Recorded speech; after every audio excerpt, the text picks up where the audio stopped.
start off with an apology for the last video and the volume. I'm not entirely sure what happened. It was dreadful, and sorry for that. You didn't miss much anyway. A few things to report today, which I failed to mention in my previous videos. Last few nights I've had very vivid dreams, conflict situations, particularly bad with my family, and then another one with just strangers. The details of which I can't remember, but I did remember quite vividly in the morning when I woke up, which is strange for me. I don't usually dream a great deal, so that was bad, but they're not disturbing my sleep. I'm not waking up cold sweat or anything. I'm generally sleeping quite well, actually. I feel quite tired today, but I think that's more because I've been staying up late making really quiet videos for people to watch on the internet rather than anything else.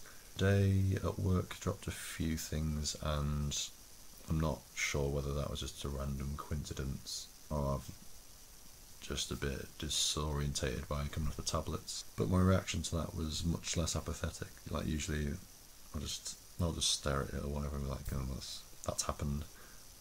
But I kind of responded, I was like, oh, hello, I shouldn't have dropped that, and I usually try and catch things if I drop them because they're not mine, but I felt a jump, which this is so insanely boring, but it's like something that I do notice.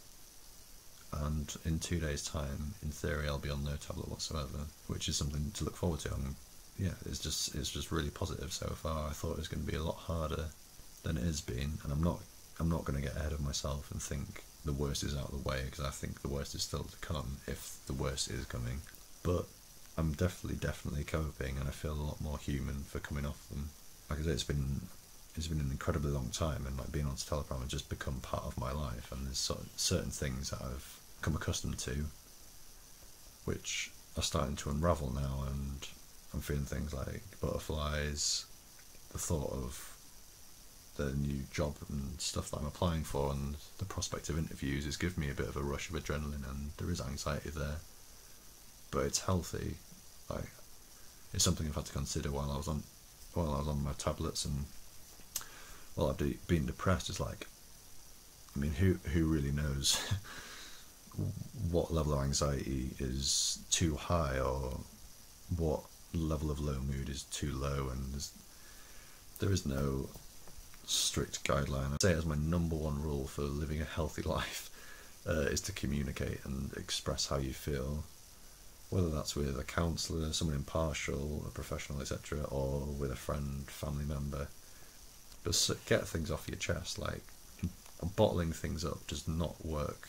There's no weakness in feeling bad about things or not being able to cope with certain things as a human. Like, and that's something. It sounds totally moronic, but like there was an element of that in my head when I was younger, and sort of a sense of shame not being able to deal with absolutely everything that life throws at you is ridiculous. Like, we aren't perfect. We're supposed to fail and flap and not cope with stuff. So yeah, just definitely talk. I appreciate some people are in better situations than others for that. But yeah, just go find a stranger in a pub or something. Return to humanity is on track. Yeah, so thank you very much for watching. I'd just like to say this diary is more a reference diary for people who are considering going through the same process. But I appreciate people watching it out of general interest, and yeah, feedback is appreciated. Have a great day tomorrow while I have a lie-in.